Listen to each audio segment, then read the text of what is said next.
Hey guys, welcome to another video. In today's video, we're going to be talking another video. This guy has more than one video on his channel? No, I don't. I lured you into a false sense of security. Now sit here as you're forced to watch the one and only video on this channel. But at least we're going to use our time wisely. Let's talk about why you should and shouldn't carry a Balisong. Let's get right into it.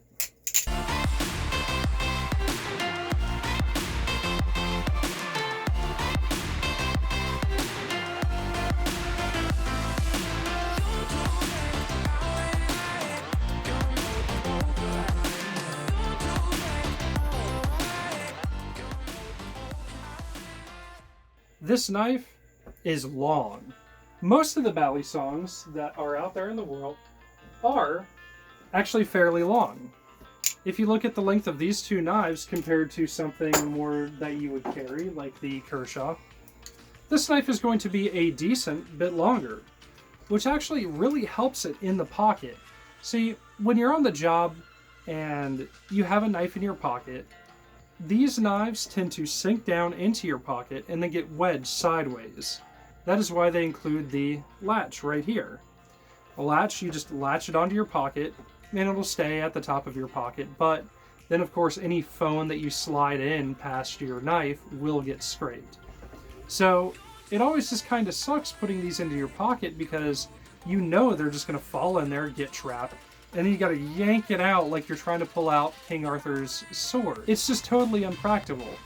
Versus a Balisong, it is actually fairly long, so if you put it in your pocket, it wants to stay upright, kind of leaning to one or the other side, but it allows you to reach into your pocket and pull it out and do one little flip.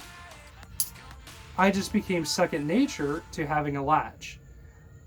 The first Balisong that I ever looked at getting for an everyday carry for on the job, I was so entrenched in this thought that I needed to have a latch on my Balisong, which, as we know today, is definitely not the case. But besides the one-handed opening, I genuinely think that carrying Balisongs are frankly just a lot more fun. There are other knives that kind of do the simple one-handed opening and close, but this just doesn't have the same feel. I mean, if you go with something more like this, it's a lot more flashy and entertaining. It's genuinely so nice to have people actually interested in what Balisongs are. I will say, on a couple of my jobs that I've been at, you know, you take one of these out and you cut something open with it, people are going to be like, huh, hey, what is that? You know, is that a butterfly knife? I've seen it in movies. And it's just really nice to be able to talk to people about these and try to actually inform the public about what they are. Now, I will say this. Watch Will Hirsch's videos on YouTube about carrying Balisongs in public. They are super helpful, especially for anyone new into the hobby, learning about when is it appropriate to actually be flipping, when is it not, when should you put away your live blade, and just take out your trainer. There's certain situations where this will get people asking, will get more people interested, more than this ever will.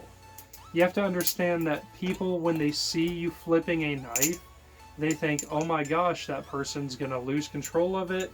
It's going to go stab into one of the Brandon clones off screen.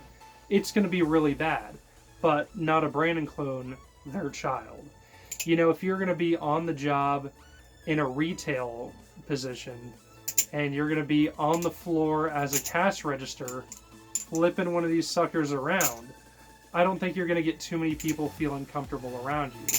Keep tabs on where you are. If you think that someone might see you that might have an issue with you flipping a butterfly knife, get a trainer. At least at that point, if they have an issue, you can explain to them, be like, hey, this isn't a real blade. You know, I'm not going to hurt anyone. I'm just sitting here practicing, you know, my finger strength training. Yeah, let's just go with the Amazon listings.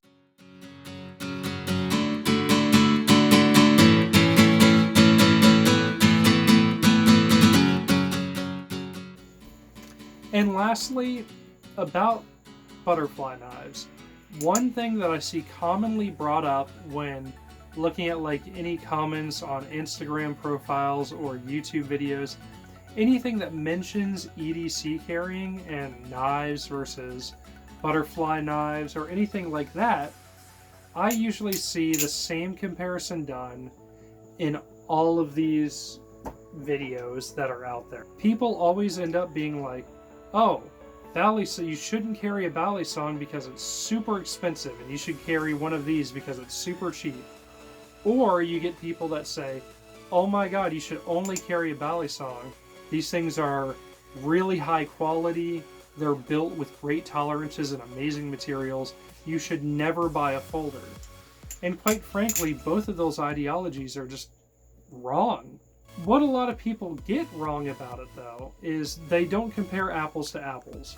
You can compare these two knives, but I would have to trade this knife out for a $300 Benchmade to be able to compare with this. They go out and they buy something like this, and they're like, wow, this is horrible, you know, this is an absolutely trash knife. Then they go pick up something like this, and they say, wow, this is incredible. Why did I not know about anything this good? Well, it's because they never actually got a $300 folder. Wow, that is actually difficult. Cheaper knives are a little bit rougher. The minimum amount to spend on a butterfly knife like this is going to be $110.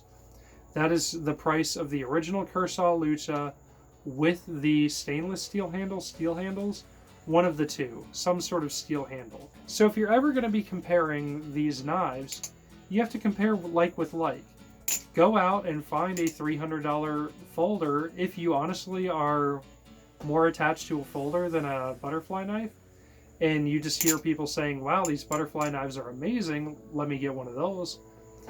Do a little bit of research. See if you can go to a knife convention near you, test out one of the very good Benchmade knives or a knife shop, and see how you actually like it versus just trying to go for a super expensive Balisong just because it's supposed to be better.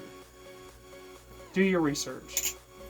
Well, those are just going to be a couple of my opinions on EDC carrying a butterfly knife. Frankly, I do recommend that you get a butterfly knife if you are even slightly interested in the hobby of flipping. It has been an amazing experience actually trying to EDC one of these. And if you're not ready for a live blade, I know that some people aren't, honestly, go out and get yourself a trainer. I will say that Will Hirsch does have a trainer that's about to come out. I think it's called the Volt. That thing's going to be amazing. It's going to be somewhere, I've heard, around $60 to $70, which actually puts it in a pretty good range. Made by the same company as these, Nabali's, but I think that flipper is going to be excellent. And honestly, for the money, this $25 flipper is great as well. It's just anything that can get you out there, get you learning a couple tricks, doing a couple things on a butterfly knife, get you a little bit more relaxed with operating one of these. I think it does make a more enjoyable experience flipping a live blade for work. So I will keep on buying these suckers, and heck, I might even make a couple more videos depending on how this one does. If people are into seeing a more everyday carry version of flipping, I would like to bring it. If you do like the video, leave it a like, give it a thumbs up, leave a comment about what you like, what you didn't. I'm gonna try to upload a couple more, see if you guys like it, a more EDC aspect of flipping.